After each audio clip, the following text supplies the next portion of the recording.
ഞാനൊരു ചെടിയെ പരിചയപ്പെട്ടു. നമ്മുടെ കറികളിലേക്ക് ഉപയോഗിക്കുന്ന അത്യാവശ്യമായിട്ട് ഒരു ചെടികളാണ് നമ്മുടെ ഈ ഇതിനെ പറയണവർ രംഭസസ്യം എന്നാണ്. രംഭയിലെ ചെടി എന്നൊക്കെ പറയും, ബിരിയാണി ചെടി എന്നൊക്കെ പറയും. ഇതിൻ്റെ ശാസ്ത്രം എന്ന് പറഞ്ഞാൽ പാൻഡനസ് അമെരിഡി പോളസ് എന്നാണ്. അപ്പോൾ ഇത് കൈതച്ചെടിയോട് ചേർന്ന് ഉണ്ട്. അപ്പോൾ നമ്മുടെ പക്ഷേ ഇത് കൈതച്ചെടിയുടെ ഇവിടെയൊക്കെ മുള്ളുണ്ടാവും. അപ്പോൾ ഈ കൈത എന്ന് പറയുന്നത് നമ്മുടെ പായൊക്കെ നെയ്യണ ഒരു ഇതിൻ്റെ ഇലയെടുത്ത് പായൊക്കെ നെയ്യണതാണ്. പക്ഷേ ഇത് അതിന് മുള്ളു ഇവിടെയൊക്കെ ഉണ്ടാവും, സൈഡിലൊക്കെ നല്ല മുള്ളായിരിക്കും. പക്ഷെ ഇതങ്ങനെ ഇല്ല. ഇത് അധികം പൊക്കമില്ലാത്ത ഒരു ചെടി, അതിനോട് ചേർന്നുള്ള ഒരു സസ്യമാണ്.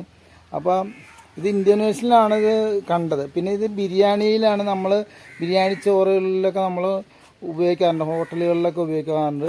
അപ്പോൾ ബിരിയാണി ഉണ്ടാക്കാത്തേക്ക് മസാലയ്ക്ക് പകരമായിട്ട് ഇത് ചേർക്കാറുണ്ട്. നല്ല ഇത് രുചി ഉണ്ടാവും, നല്ല മണമൊക്കെ ഉണ്ടാകുമെന്നാണ് പറയുന്നത്. അപ്പോൾ ഇത് ഇറച്ചികളിലും നമ്മുടെ കറികളിലൊക്കെ ചേർക്കാറുണ്ട്. ഇത് ബിരിയാണി അരി വേകാൻ നേരത്ത് ഈ ഇല ഇതുപോലെ എടുത്തിട്ട് ഈ ഇല ഇങ്ങനെ മുറിക്കുന്നത് വെച്ചിട്ട് ഇത് കഷ്ണം കഷ്ണമായിട്ട്, ഇപ്പോൾ നമ്മൾ മുറിച്ചിരിക്കുന്നത് കഷ്ണം കഷ്ണമായിട്ട് കുറച്ച് ഇങ്ങനെ ഇട്ട് കൊടുക്കും അതിൻ്റെ അകത്ത്. അപ്പോൾ വേകാനായിട്ട് അടുപ്പത്ത് വയ്ക്കുമ്പോൾ തന്നെ ഇത് ഇട്ട് കൊടുക്കും. അപ്പം എന്നാലേ ഫ്ലേവറാണ്. വെന്ത് കഴിയുമ്പോൾ ചിലർ അതിൻ്റെ എല്ലാം എടുത്ത് മാറ്റും, ഇല്ലെങ്കിൽ ചിലർ മാറ്റാറില്ല. അപ്പോൾ ഇത് ബിരിയാണി ചോറിലൊക്കെ ഉപയോഗിക്കാറുള്ളതാണ്, അതുപോലെ ഇറച്ചിക്കറികളിൽ ഉപയോഗിക്കും. അപ്പോൾ ഇത് ചിലവർ പകുതി വെന്ത് കഴിയുമ്പോൾ ഇത് എടുത്ത് മാറ്റുകയൊക്കെ ചെയ്യും. അപ്പം പിന്നെ കറികളിൽ എന്താ ഞാൻ പറഞ്ഞ ഉരുളക്കിഴങ്ങ് കറി, കടലക്കറി അതുപോലെയൊക്കെ ഉള്ളെങ്കിൽ അതിൻ്റെ അകത്ത് ഇത് ഈ ഇല ഇട്ട് കൊടുത്തു കഴിഞ്ഞാൽ നല്ല ടേസ്റ്റ് ഉണ്ടാവുന്ന. അപ്പോൾ അതിൻ്റെ ഒരു ഇതിൻ്റെ അകത്തൊരു സുഗന്ധം ഇറങ്ങിയിട്ടുണ്ട്.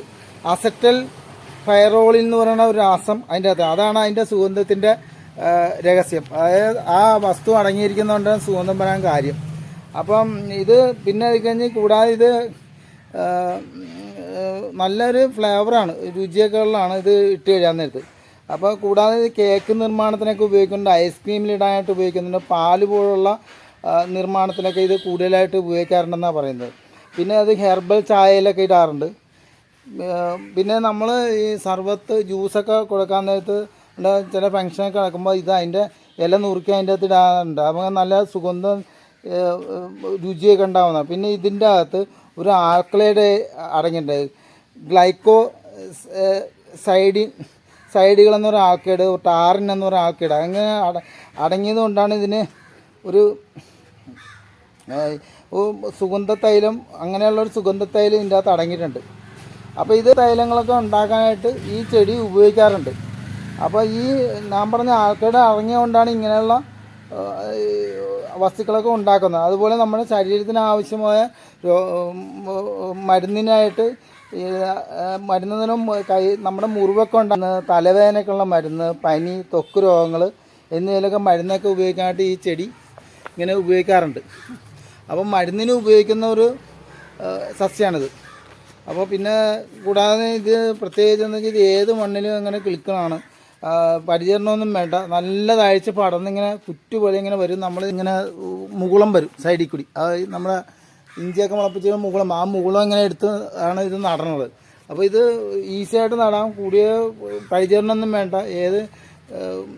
ഏത് മണ്ണിലൊക്കെ ഇടാം. അങ്ങനെ ഒരു പെട്ടെന്ന് പിടിക്കുന്ന ഒരു സസ്യമാണ്. അപ്പോൾ നമ്മുടെ വീട്ടാവശ്യത്തിനൊക്കെ ഇതെങ്ങനെ ഉപയോഗിച്ചാൽ നല്ല ടേസ്റ്റൊക്കെ ഉണ്ടാവും. അപ്പോൾ നമ്മുടെ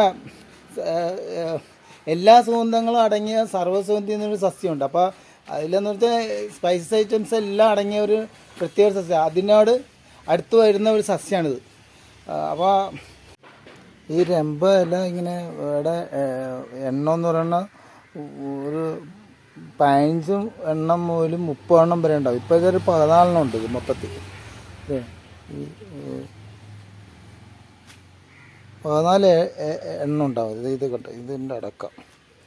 അപ്പോൾ പിന്നെ ഇതിൻ്റെ നീളം എന്ന് പറയുന്നത് 30 മുതൽ ഒരു 15 സെൻറ്റിമീറ്റർ മുതൽ 30 മുതൽ അങ്ങോട്ട് 80 സെൻറ്റിമീറ്റർ അങ്ങോട്ട് നീളം ഉണ്ടാവും, ഇവിടെ നിന്ന് ഇവിടം വരെ. പിന്നെ ഇത് പൊക്കം എന്ന് പറഞ്ഞാൽ 1.5 മീറ്റർ കൂടുതൽ പൊക്കം ഉണ്ടാവും, അങ്ങനെയാണ് വയ്ക്കണത്. അപ്പോൾ അത് അങ്ങനെ ഒരു സസ്യമാണിത്.